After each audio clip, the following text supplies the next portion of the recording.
you're talking about the, who voted already. So I did Yes. yesterday, Maharlika. So Okay. here's the thing, because I was so adamant to know or na mag-vote talaga kasi they're having a problem dito sa Chicago. So obviously, hindi ako pwede pala maka-vote using my Philippine passport na butas na. And then I don't have any like driver's license. Obviously, I only have US passport. So Uh-huh. so I insisted, like I keep emailing them like I need to vote. You need to help me. So apparently they will call you and help you to vote. So which they did yesterday. I was able to vote. Unfortunately, it's like mabilisan ba, kumbaga kailangan may sa ulo mo na kaagad yung ano mo kasi I'm voting online, they're on my phone because they want to make sure that you voted. And then so these are basis on my experience only, palangga ha. So nag-vote ako kahapon, no. So of course memorize ko na yung Duterte and then +2 if whatever, but definitely I did not vote Amy. Okay, So good. yeah, Okay. dili gid Okay. masunod sa akin na sa ako ang ano na mag-vote, pero pasaylo ako Okay. kung that's what but this is me. Yeah. I have my right Yeah, to choose. that's your right. Okay, go ahead, So Palangga. karon palangga, so I was voting. Damo na Duterte, memorize ko na, no, pero scattered kasi. So but since na memorize ko 10 ganun hanggang 56. Karon memorize ko pag, di ba sometimes vote ka lang ng 10, but I guess sa voting online pala is you have to finish 12, otherwise you will not go forward. Yeah. Oh, really? Dili man siya dili siya magsabi lang siya na 10. Dili siya mag-forward. So, this is basically my own opinion ha, not other opinion. Own experience so, mo. Experience ko gid kahapon. So ngayon, na ako, 11 lang ba? Try ba? Dili gid siya palangga. So so gipili ko na tong gusto ni tatay, di ba? So syempre, whatever.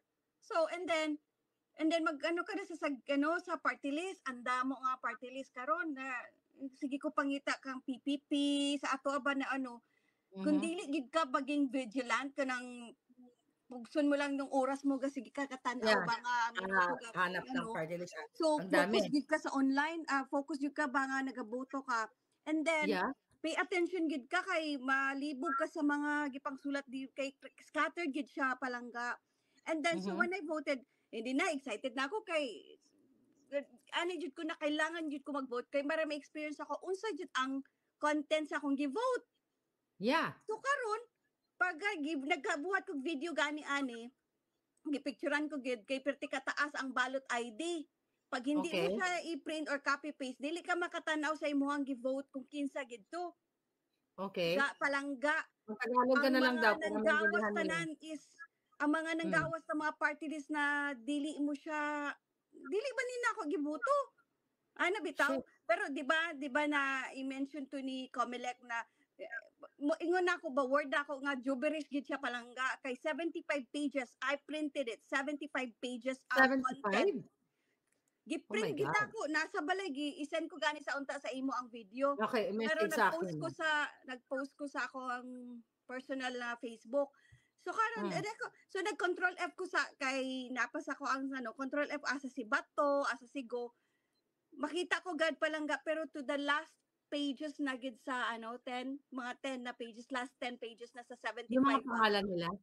Na dito nakita na ko. Pero gitanaw na ako karon kung gustuhon ko lang gid na isa-isahon palangga.